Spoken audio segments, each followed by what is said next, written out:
programa de hoy, la Iglesia en Portugal pide perdón por casos de abuso sexual. Informe señala más de 4.800 denuncias de los últimos 70 años, de las cuales 512 han sido validadas.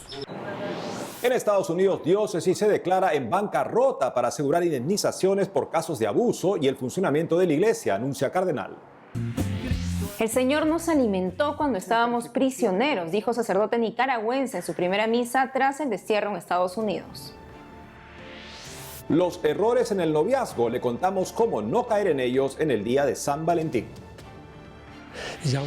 Desde Costa Rica, imponente imagen de Cristo Redentor se levanta en la cordillera. Semanas, el Cristo Redentor. Hola a todos, hola Eddie, ¿cómo estás? Bien, gracias Natalie, un gusto estar contigo y con nuestro público desde nuestros estudios en Lima, Perú.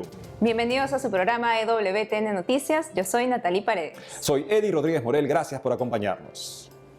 Empezamos las noticias desde Portugal contándoles que los obispos del país pidieron perdón a las víctimas de abusos sexuales, señalados tras un reciente informe independiente en cuya elaboración aportó la propia iglesia en Portugal. El reporte señala más de 4.800 denuncias de abusos en los últimos 70 años, 512 de las cuales han sido validadas. Los detalles en el siguiente informe. El presidente de la Conferencia Episcopal Portuguesa, Monseñor José Ornelas, pidió perdón a las víctimas de abuso. Se disculpó por no haber captado la magnitud del problema. Es una herida abierta que nos duele y nos avergüenza. Pedimos perdón a todas las víctimas, a las que salieron valientemente con su testimonio escondido por tanto tiempo y a los que aún viven con su dolor encerrados sin compartirlo con nadie. No íntimo do coração, sem a partilharem com ninguém. La Comisión Independiente para el Estudio del Abuso Sexual de Niños en la Iglesia Católica en Portugal presentó el 13 de febrero último su informe final, que señala que al menos 4.815 personas pueden haber sido víctimas de abuso sexual infantil. La edad promedio de las víctimas al momento de los abusos es de 11 años. El trabajo de la comisión, con el apoyo de la Conferencia Episcopal Portuguesa, consistió en recopilar testimonios y analizar los archivos históricos de las instituciones católicas. Hasta octubre del año pasado recibió 564 testimonios, de los cuales 512 fueron validados. Monseñor Ornelas manifestó que el testimonio de las víctimas es una alerta y una llamada de ayuda de la que serán conscientes. Somos conscientes de que nada podrá reparar el sufrimiento y la humillación que les ha causado a ustedes y a sus familias, pero estamos dispuestos a recibirlos y estar cerca a su lado en la superación de las heridas que te han causado y en la recuperación de su dignidad y futuro. Los datos indican que el 52% de las víctimas son hombres, la mayoría católicos, y que los abusos ocurrieron principalmente en seminarios, internados e instituciones de acogida, confesionarios, sacristías y casas de curas. Sucedieron abusos especialmente en Lisboa, Oporto, Braga, Santarém y Leiria. No pueden vivir manchados por dentro para siempre. Fueron otros. Otros deben ser censurados por esto. Outros é que são a censurar por causa disso. El informe indica que el 96% de los abusadores son hombres. De estos, el 77% eran sacerdotes en el momento en que ocurrió el hecho, y señala que hubo casos en que la víctima fue abusada más de una vez. Los obispos portugueses discutirán el informe el 3 de marzo. Y en Estados Unidos, una diócesis evalúa declararse en quiebra tras nuevas denuncias de abusos sexuales. El obispo explicó el recurso financiero para cumplir con indemnizar a las víctimas comprobadas. Esta es la sede de la diócesis de San Diego, en California, Estados Unidos. Su obispo, Monseñor Robert McElroy, anunció que está considerando declararse en bancarrota debido a los altísimos costos legales de responder a 400 nuevas demandas presentadas por abuso infantil por parte de miembros del clero. Las recientes denuncias responden a una ampliación de 3 años en California para que supuestas víctimas puedan dar sus testimonios. El estatuto no se limita a casos concernientes a la Iglesia Católica, sino en general. Las últimas demandas, de acuerdo al portavoz de la diócesis de San Diego, datan entre los años 1945 y 1975. Lo que es más importante, no se ha presentado ningún caso que sugiera que un sacerdote de la diócesis de San Diego haya abusado de un menor en este siglo. Han pasado 30 años desde la última vez.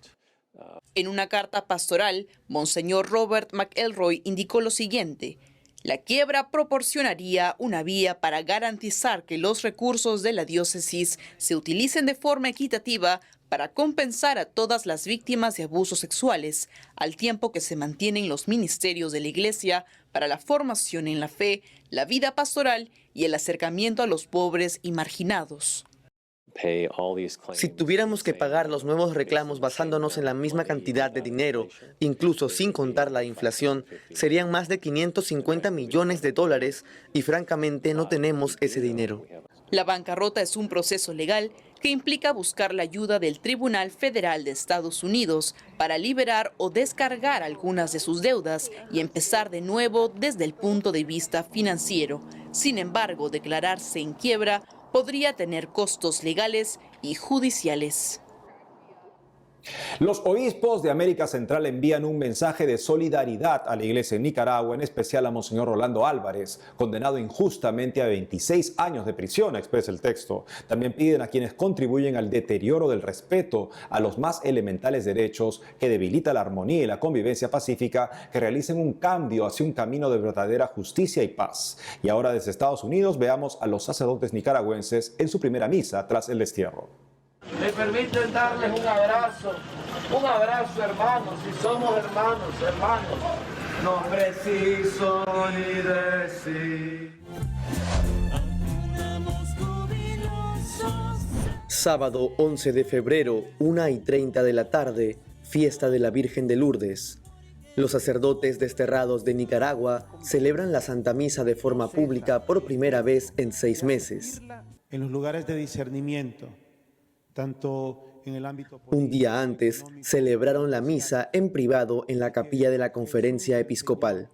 ilumina sus corazones. La Eucaristía se celebró en la parroquia San Marco Evangelista en el estado de Maryland.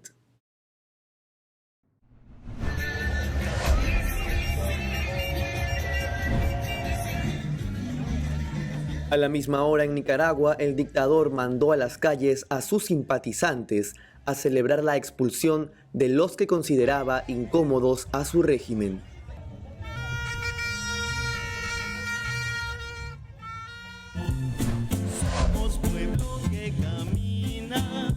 A cuantos padecen persecución de los El padre Ramiro Tijerino presidió la Santa Misa. Concelebraron los padres Adiel Eugarrios, José Luis Díaz, Óscar Benavides. allá recluidos en el Chipote. Entre los feligreses también estaban el seminarista Melkin Centeno y el camarógrafo Sergio Cárdenas.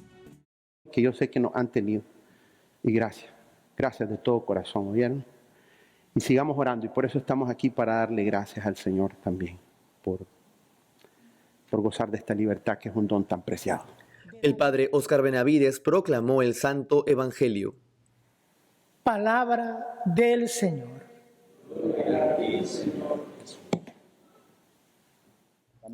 La homilía estuvo a cargo del padre Sadiel Eugarrios. Los más de 200 nicaragüenses que hemos venido aquí a este país, venimos con mucha incertidumbre a buscar refugios en familias, gente buena que nos ha recibido con un corazón tan ensanchado, tan grande, buscando consuelo. Ea pues, Señora, abogada nuestra. Al final de la misa, el padre Ramiro Tijerino contó lo que vivieron dentro de la cárcel de torturas de El Chipote. Los llevaban a interrogatorios desde el día que llegaron. Les prohibieron hablar entre ellos. Las celdas tenían literas de cemento, eran oscuras y el espacio reducido. Lloraban recordando a sus familiares. No se alimentaban adecuadamente. El padre Tijerino bajó 40 libras. Cuando entré, me llamó la atención que tenía una bolsita de pan y un jugo. Y dije yo, ¿quién me habrá traído esto?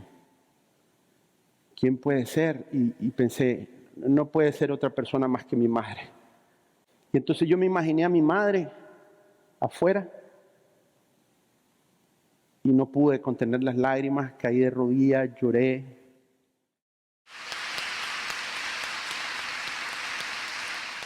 Desde el 12 de febrero último, los padres José Luis Díaz y Benito Martínez están en Miami, Florida.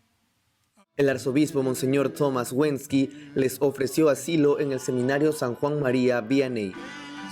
Ese mismo día concelebraron la Santa Misa junto a Monseñor Silvio Báez, obispo auxiliar de Nicaragua, quien dejó el país en el 2019.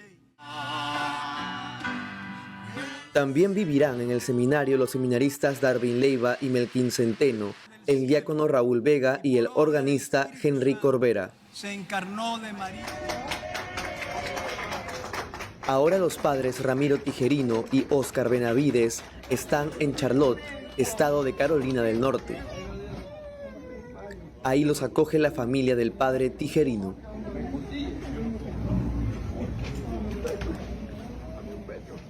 Ahora les contamos cuál es la última información sobre los nicaragüenses deportados a Estados Unidos. Además de los sacerdotes católicos, el grupo de 222 tiene entre ellos a campesinos, políticos y periodistas. ¿Dónde están? ¿Cómo están? Anita Wells, voluntaria de la organización humanitaria Alianza Nicaragüense Americana por los Derechos Humanos, le contó a Bárbara Socorro de EWTN Noticias. ¿Nos podría contar en dónde están en este momento los deportados? ¿En qué estados de Estados Unidos? Sí, ayer se concluyó, ya se entregaron los últimos 8. La mayoría de ellos se fueron a comunidades que los están apoyando en Atlanta, Colorado, Indianápolis, varios a la Florida, muchos a Texas, Los Ángeles, San Francisco. La verdad que donde hay un nicaragüense, ahí se fueron. Cuéntenos, Anita, ¿con qué semblante llegaron los deportados de Nicaragua a Estados Unidos y cómo los ve ahora? Voy a hablar de los de a pie, como llamamos nosotros, las personas que no son emblemáticas en redes sociales, etcétera, los campesinos. Imagínese usted traer un campesino de un área remota como Bocay. Muchos de ellos nunca se habían montado más que a las patrullas de policía donde los llevaban. La mayoría de ellos andan a caballo. Entonces, al venir la confusión en el hotel con ese montón de gente, toda la gente que los encuentra, los abraza, y es un mensaje que por favor tenemos que tener cuidado porque estas personas vienen quebradas emocionalmente, algunos físicamente. Y entonces escuchar a veces algunas de las torturas que les han hecho y que para una persona normal es algo aberrante. Yo no le veo eso ni en las películas, en la televisión.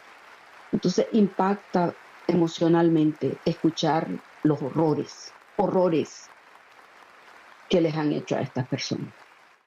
Están preocupados por sus familias porque hay mucha represión contra las familiares de ellos en Nicaragua. No solamente les quitaron la nacionalidad a ellos, sino que puedo decirle que en Nicaragua, cuando sus esposas han ido a sacar partidas de nacimiento para los niños, ya no se las están dando. No existen. Borraron no solo a él, sino a toda la familia, para que no puedan salir de Nicaragua y poder continuar reprimiendo. Hay unas personas que están ya extorsionándolos, de los primeros que se fueron y dijeron, es que yo me voy aquí porque allá tengo a mi amigo. Algunas personas están ya cobrándoles para los análisis médicos. Y quiero aclarar, cálmense por favor, los exámenes médicos no tienen que ser hechos inmediatamente. Tienen días para hacerlo, están en las instrucciones que recibieron. El Departamento de Estado también les va a notificar en sus teléfonos celulares el lugar donde quedan las clínicas a los que ellos van a poder ir gratuitamente, porque hay personas que están cobrando $50 y $80 y ya endeudando a estos pobres muchachos que apenas acaban de salir. Anita, muchas gracias por esta entrevista. Muchísimas gracias, Dios los bendiga y oraciones por los que están presos. Me permiten darles un abrazo hermanos, si somos hermanos, no preciso ni decir. La iglesia en Costa Rica, país fronterizo con Nicaragua, también expresó su cercanía con los desterrados por la dictadura y el obispo que rechazó la medida. Sobre esto y más nos informa nuestra corresponsal Anastasia Telles. Aquí en las afueras de la Conferencia Episcopal de Costa Rica les informamos que los obispos llevaron a cabo la asamblea ordinaria en medio de la celebración por el 40 aniversario de la visita de San Juan Pablo II a nuestro país. Tras compartir las conclusiones de la asamblea ordinaria, enviaron un comunicado al conocerse la condena a su hermano obispo nicaragüense, Monseñor Rolando Álvarez. El comunicado expresa la solidaridad de los prelados en Costa Rica y su profundo dolor ante cualquier acto de injusticia en Nicaragua. Asimismo, exhortaron a los sacerdotes de Costa Rica a incluir en sus Eucaristías una intención, a unirse en actitud de oración constante. Como ustedes saben, el gobierno de Nicaragua, presidido por Daniel Ortega y su esposa Rosario Murillo, expulsó del país a más de 200 presos políticos y los envió a Estados Unidos.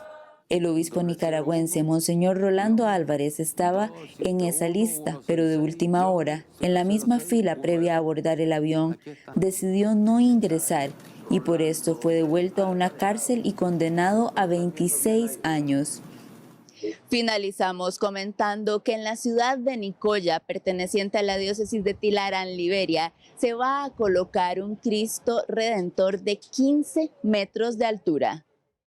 Previo a ser colocada en un cerro de la cordillera de Guanacaste, la imagen fue trasladada desde Naranjo, provincia de Alajuela, donde fue creada por el artista costarricense Germán Esquivel Fonseca.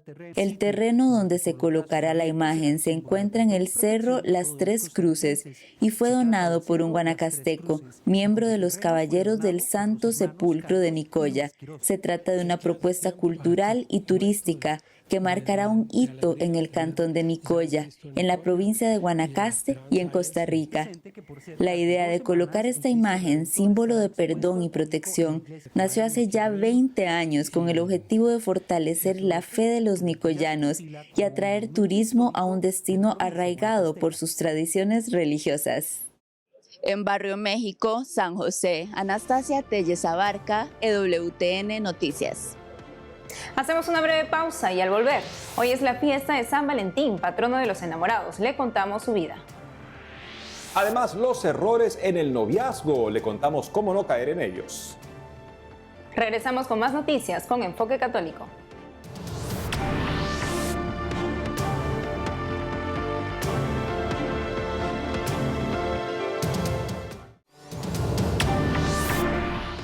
Cada 14 de febrero recordamos al patrono de los enamorados, San Valentín.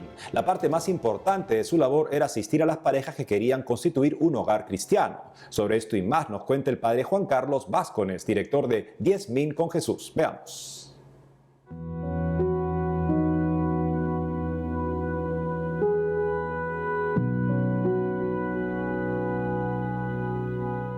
San Valentín está en el martirologio romano. Hay que acordarnos del que el martirologio viene de la parte mártir, que en griego significa testigo, y logio, logos, que es modelo o palabra, ¿no? Entonces, se presenta como un modelo. ¿Y modelo de qué?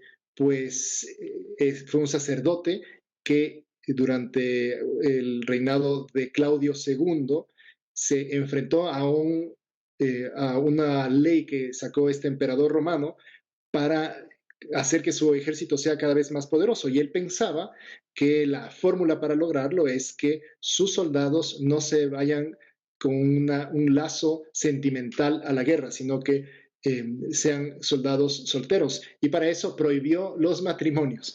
Entonces, Claudio II saca esta normativa que por supuesto el sacerdote San Valentín no está dispuesto a seguir, y lo que hace es casar en secreto a las parejas, casar en secreto a esos enamorados que querían contraer nupcias, o sea, querían unir sus vidas.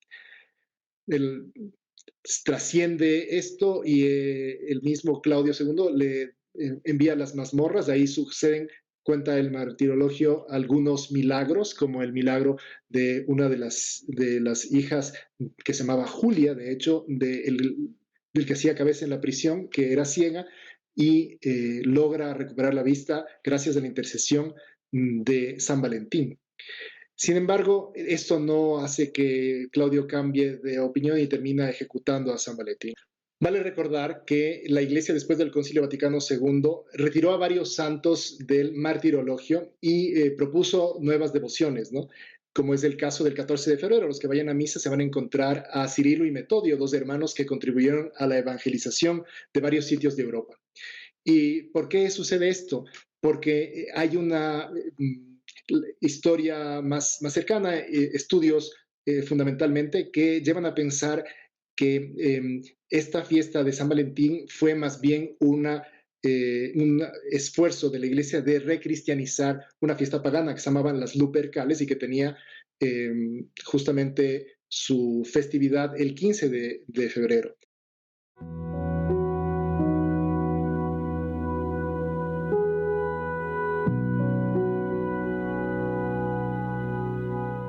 Precisamente en el mes de San Valentín, ¿cómo debe ser un noviazgo? Sobre esto y más hablaremos hoy con el padre Jorge Obregón, fundador de la página web de evangelización Be New Fire, o Ser Nuevo Ardor. Padre Jorge Obregón, un gusto tenerlo con nosotros en EWTN Noticias. Padre, ¿cuál es la diferencia entre enamoramiento y noviazgo? A ver, yo creo que enamoramiento normalmente lo considero como ese sentimiento que no solamente puede quedarse en sentimiento, esos primeros pasos de sentir una gran atracción por una persona, y luego el noviazgo pues ya es un lugar donde vas haciendo madurar ese enamoramiento, poniéndole discernimiento, hablando de los temas importantes, conociendo a la persona, pues en esos primeros pasos hacia lo que después debería de llegar a ser, Dios quiera, un matrimonio. ¿Y cuánto tiempo debe durar una etapa de noviazgo? Pues Natalie, la verdad es que no creo que haya una etapa, una varita mágica. Variaría, seguramente que va a haber matrimonios muy exitosos, más cortos, que dan anillo muy rápido y que les va muy bien, otros bastante más largos. Si te tengo que decir una época, pues más o menos en torno a 2 años, 2 años y medio de conocimiento, profundización, conocimiento de ambas familias. Yo creo que eso sería un buen tiempo. Padre, y en ese tiempo, ¿no? ¿De qué temas deben conversar los novios durante el noviazgo? Caramba, pues mira, yo diría que de todo, pero por dar algunas ideas de la familia, el concepto de familia que tenemos, el concepto de la sexualidad, más ahora con la teología del cuerpo, que los dos tengan una visión bella de lo que es y del don tan grande que es, de la concepción, bueno, incluso del dinero, cómo vamos a manejar el tema de dinero. Claro, Natalie, estoy hablando de noviazgos que ya se están poniendo más serios, ¿no? Sino que quizá este tema no sea tan importante, pero pienso que todo tema de llevar una vida juntos debería de tocarse en el noviazgo. Sin duda importante para que lo conversen también los novios, ¿no? Y padre, ¿qué errores son los más frecuentes que cometen los novios, que podríamos decirlo? Mira, yo diría que uno, sin duda, es la sexualización de la relación. ¿Qué duda cabe que si le metemos sexo al noviazgo, entonces muchos de los elementos que tengo que conocer en mi pareja no los conozco, porque cada vez que hay una dificultad, una resolución de conflictos que hay que tener, pues lo resolvemos con un acto sexual. Entonces, eso es uno de los errores. Otro es el exclusivismo. Cuando el novio para la novia o viceversa se convierte en el todo, el principio y el fin, y entonces ya se olvidan a los amigos, otros hobbies, la familia, y nos volvemos una isla en torno a una persona que se ha convertido en la exclusiva dedicación de mi tiempo. Un tercer error es el idealismo, que de hecho está muy ligado al primero que dije, a la sexualización de la relación. Idealismo es cuando pongo a esa persona porque no le conozco tanto lo bueno como lo malo, que se acepta. Recordemos que en el matrimonio se dice próspero y adverso, salud y enfermedad. Bueno, el idealismo es ponerlos en un pedestal que realmente pues solo le corresponde a los santos y a nuestro Señor, ¿no? Y por último, un cuarto error es en la superficialidad, es decir, no se tocan los temas importantes y en cierto medio se utiliza a la otra persona pues para cubrir mis tiempos libres o para cubrir mis deseos de amor y de cariño. Entonces yo diría que con esos cuatro podríamos más o menos resumirlo. Padre, ¿cuál es el papel que deben tener las familias en el noviazgo? Guía.